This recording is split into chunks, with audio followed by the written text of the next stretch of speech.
What's up everybody, it's me Ben with Maker Decor, and for today's video, it's not just any video, it's the candy cart video. I've gotten so many requests on the traditional candy cart, and it's taken me a long time to really put something together. I really wanted to make this as functional as I can, meaning that I wanted this to fold away and pack away and be able to be pushed in really a car. Alright, so let's talk about a few things. So when I'm thinking about designs, I'm kind of just sketching out what I think what would look. My sketches and what's in my head never really match up. I wish I was really good at sketching and that would make this process a lot easier, but as you can tell from this sketch that I have no idea how to put what's in my head on paper. It's a lot of things I struggle with.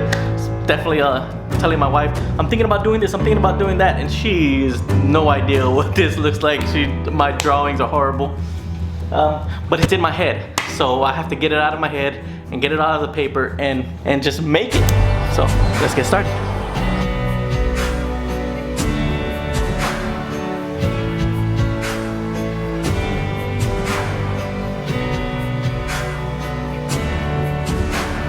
This handout actually has little corners, and I've been slicing all the way down the trace, which to make it faster, I'm just lining each line up with the lines and make sure it lines up perfectly. I don't have to cut it, it makes faster.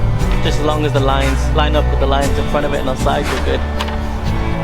Also, make sure you print this in black and white. I made it in light gray, so you don't waste a lot of ink. When I was first making these plans, I used to make them in all black, and I wasted my ink like quick.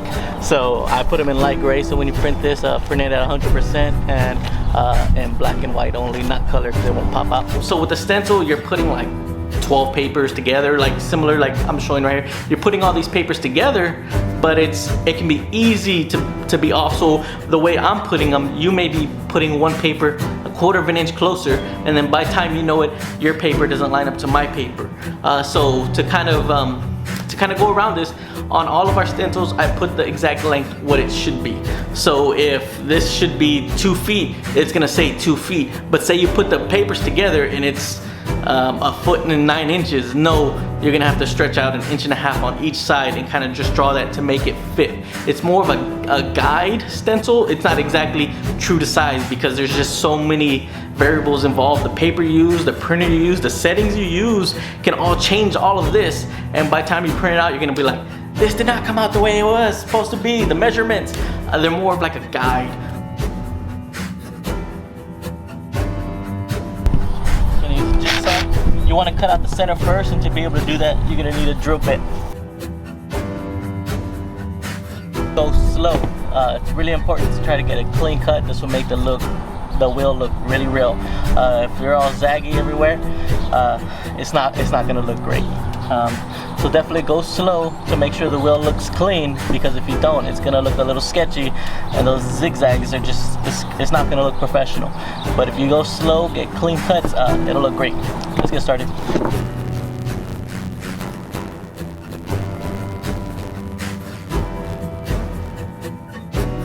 So after cutting the wheel, I do recommend actually probably spraying it with some adhesive, just like some craft super glue or even just a regular glue stick, just so you can get that wheel on, because when you're cutting out those edges, that paper kind of doesn't want to stick down too well. I'm still going to cut it out this way so it's able to do it, but definitely I'd probably recommend, if I were to do this again, glue the wheel down, because there's just a lot of little cuts and you want to make it clean, and sometimes that paper kind of is giving you a little trouble, but if you glue it down, it's going to be a lot better.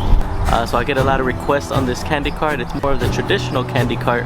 The struggle with this one is the more you do setups, the more you do events, the more you realize that lighter, easy to transport, and portable in storage is the main key thing here. A lot of stuff I've built before a while back was bigger, bulkier, hard to put away, definitely difficult to transport, difficult to set up. So a lot of the stuff I've been building lately has been a lot of, I guess the key focus is on being able to kind of storage, transport, and just make it easier, especially if you don't have a trailer or something like that and you're doing out of a van or truck. So this candy card is actually taking me a while to kind of put together in my mind and kind of figure out how I'm gonna do this, how I'm gonna do that.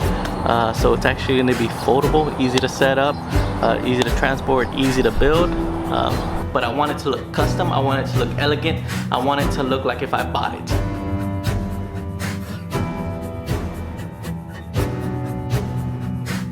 After you trace it out, you're gonna want to go over it with the straight edge just to make sure all the edges are straight, because cutting with the scissors is never gonna be perfect. This is just kind of giving you just like an outline that you can kind of follow edge to edge, but definitely go over with the straight line so your edges will look clean.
Freaking mosquito just flew right in my eye. It is what it is. Probably one of the more difficult things you will have that kind of gave me a little bit of trouble is putting those hinges right at the center. You really have to make sure you line the ones in the center up. Make sure these are the exact same size. Take your time cutting them and then putting them together. What I recommend is mainly maybe putting like one screw, like 1 and 2, and maybe just one. Don't put them all in, and on both like this, and then try it close. It took me 3 attempts. The first one I did, it closed and it was lopsided. Like, I guess I didn't line the hinges right on that line exactly. So when this closed, it actually closed like at an angle, and it closed and it was like this. I'm like, ah. So I fixed it and scooted it down. And then so when I closed it again, it was low. And I'm like, ah. So I finally took my time, lined it up, and I closed, and they're pretty dead on. With this one, as you can see, there's a mess up. So I definitely did a lot of the troubleshooting for you and kind of found what works, what doesn't work. Tried a couple of different hinges. I didn't like any. The ones I'll show you in here are the kind of hinges that they kind of just kind of go in. These work the best. I tried regular hinges, door hinges. It just wasn't working out. It worked out really well. Took me a while trying different hinges. So let's see if my idea works out, because I've actually tried a couple of different ways to put this cart together. This cart has been a pain in the neck. There's just so many different ways to do it, and I kind of want to make it customizable so everyone can have the base cart and kind of add or change different things to make it different. But man, the hard work I've been putting into it is definitely coming out, because I can see a lot of different ways people can do this, make the base and kind of change it, make it their own style. And foldable. Yes, as you can see, I put one on already just to kind of test it out, and bam, it's gonna come out exactly the way I want. So let's put the rest of them on.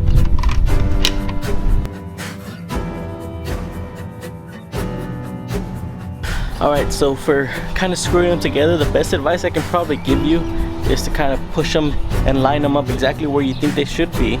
Put in maybe 2 or 3 screws, and then test it to fold it. And if it folds right, and when it folds and everything looks basically symmetrical and even, then you can put in the rest of the screws. I just put in 3. I closed it, everything looked good, so now I'm gonna put the rest of the screws, just in case something's off. Then you have to remove all the screws or get wider screws. It just can be a pain. So definitely only put 2 or so, 2 maybe 3, and kind of see if it's folding right. If you're on concrete, something stable, then it's definitely a lot easier to kind of get it stable. Maybe have someone else hold one side. You can put in 1 or 2 screws, kind of fold it, see if it's gonna close right. I'm out here on like some dirt and rocks, so definitely just put in 2 screws, folded it, and it worked out fine. So always double check before you put in all the screws. Totally just realized I messed up. So these are supposed to be on the opposite side. So you're not supposed to have all of them all on the same side or it won't work right. So these are gonna have to be flipped onto the other side. Left flip on the other side. Fixed it. So that's one of the benefits of purchasing one of the plans through there. If you have any questions through there, I'm definitely there to guide you, give you as much information and help as I can through there. I'm definitely always answering questions through Etsy, so don't be afraid to shoot me a message. For sure, I'll message you that day, if not within an hour or two.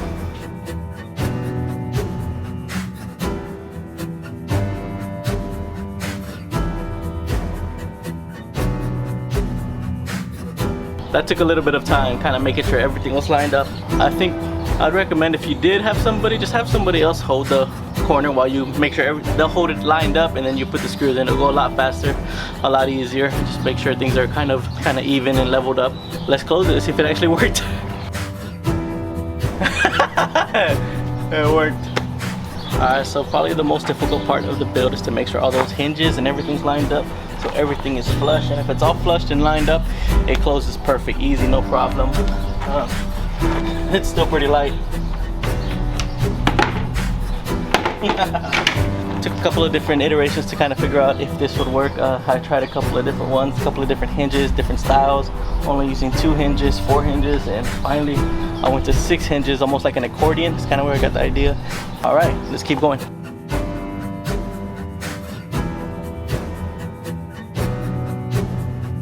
I did want to let you know, make sure when you're buying supplies, Home Depot, Lowe's, wherever you go, kind of double check to make sure it's not warped or anything. So I was in a hurry when I bought this. I've used this before. This is the tabletop, and I just got the first one on top, threw in the basket. I had a bunch of other stuff with me. When I got home, I realized it's kind of cupped like this. But I'm actually gonna use some wood glue and some nails. This is part of the build, but it's also gonna help keep it straight and even. So you definitely wanna try to get the flattest board you can. But the purpose of these slats that I'm gonna put in the center, they're actually gonna help. Once you open the candy cart, kind of like an accordion, you can put this is gonna be under this, and it's gonna have just enough gap to kind of push both sides open to kind of keep it open. Instead of putting extra hinges or something else, the tabletop will do the work for you. It'll be a lot easier. And plus, it's going to give strength to your tabletop to keep it stronger, hold it together, and keep it from warping. Because over time, some boards will kind of start to warp a little bit. So this will actually, if it's glued and nailed, it's going to keep it solid. And thank you for watching. And don't forget to like and subscribe. You'll see any of the new content we have coming out. So I can't thank you enough for everybody for supporting us through our Etsy store, through the channel, through Instagram. Everybody reaching out definitely helps us a lot. I wouldn't be able to keep doing what I'm doing without the support from y'all, so thank you very much.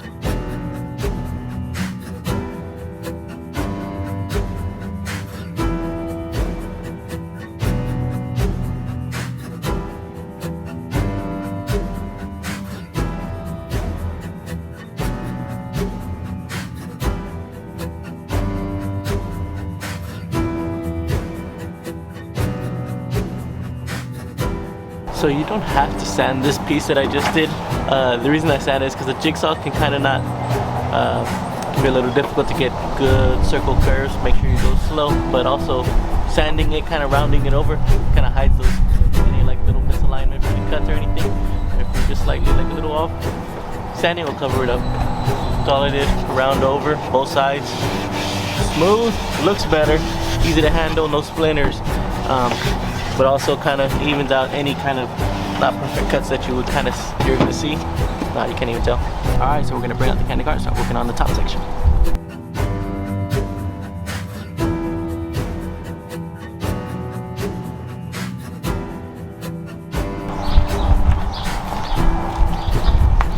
That's kind of what I'm thinking. We'll see when we put the top together.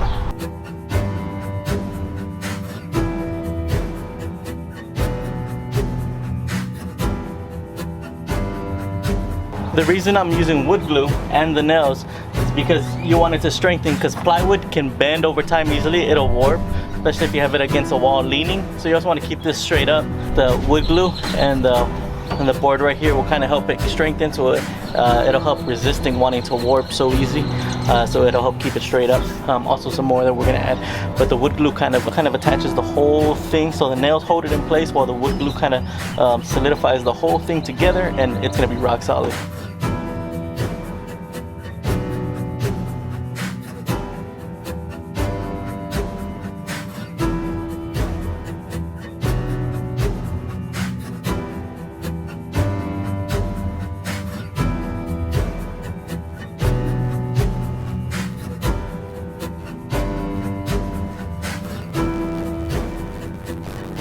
Again, one of the reasons adding this is because it just later on it's going to give support to this when you have it leaning against the wall or anything. You always want to have it as straight as you can, but sometimes plywood can begin to warp a little bit. So with the glue and this board right here is going to kind of help kind of fight against the warping. So always make sure when you're putting this on and you put the glue and the nails that you're pushing the board flat. You have it on a flat surface and you're pushing down, because sometimes the plywood will be warped a little bit already, and if you're not pushing it out, the nailing it's not going to do anything. So push it down flat to make sure you're flat. Push the glue, the nail, make sure it's flat, and it'll tack it in flat, and once it dries it'll keep it straight, like perfect.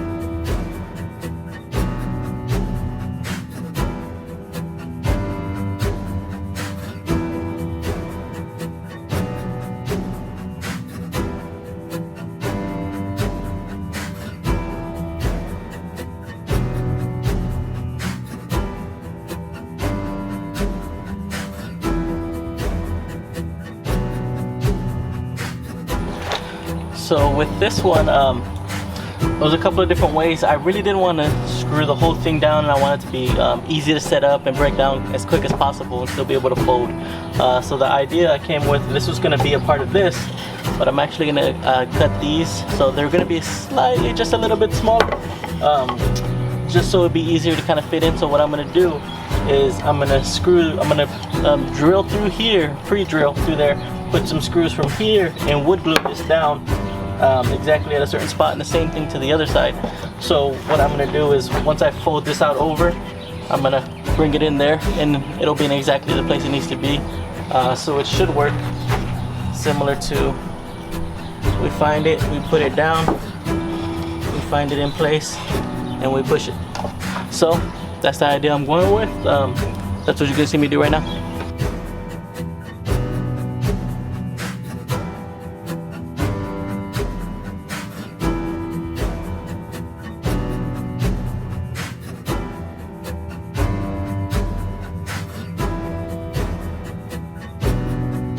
Put the glue on the wrong side on that one.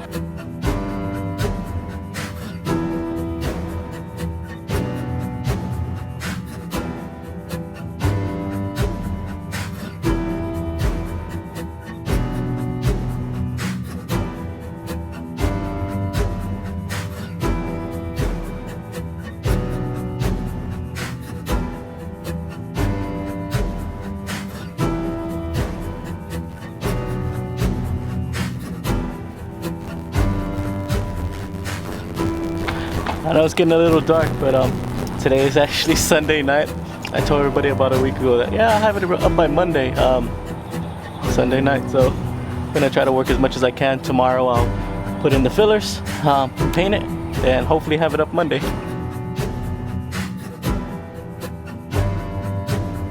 All right, let's put the roof on, see if it works. Hey, what's up? I'm back. It's the next morning, so all we're really planning to do is just put some wood filler, some caulking, and we're gonna paint it and see how it looks. All right, let's get started.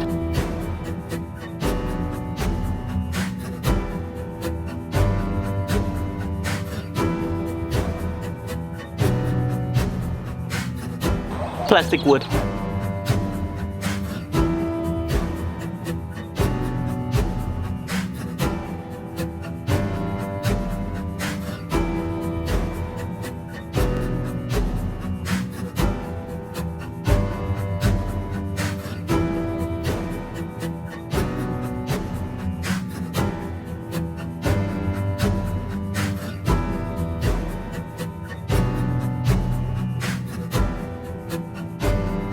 Always primer the plywood because there's different stains, different things, so you're always going to want to primer it.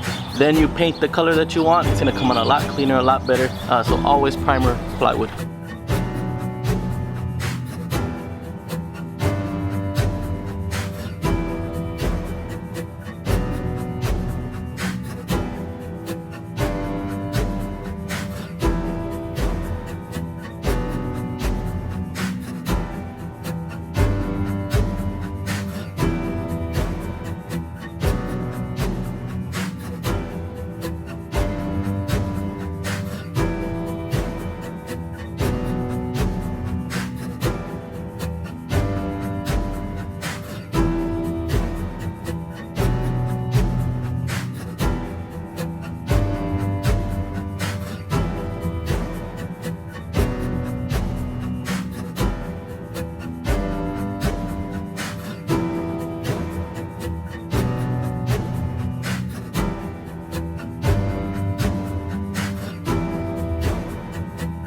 Alright, I finished priming everything, so now it's just the top coat for the paint.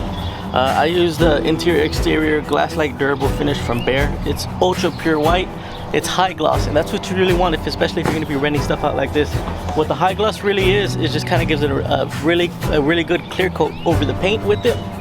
And the reason you want that is because when you take it to events or wherever you have it at, cupcakes or whatever, little a blue cupcake drops and falls on it, that's gonna stain it, especially if it doesn't have any clear coat over it. So you really want the highest clear coat. It's gonna give it the highest shine, but that clear coat, what it does, makes it easier. You can just get you a napkin or a magic eraser sponge and just kind of wipe that off after. Definitely, you really want a high gloss because it just makes it that clear coat a lot easier to clean after an event. If not, those things will stain. You'll be repainting this constantly.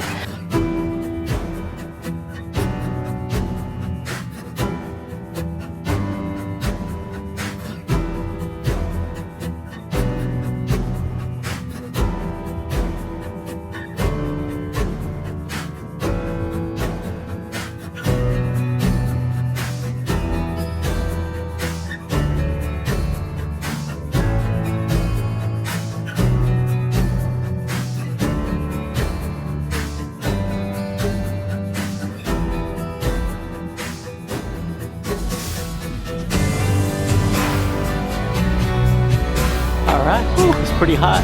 It's Monday, it's about 2 in the afternoon. I just finished painting everything. I did the primer and then one coat. Most of it's looking pretty good with one coat. What I'm going to do is put it together in a minute, and then any spot that I see, I'll just go over it with the white paint again.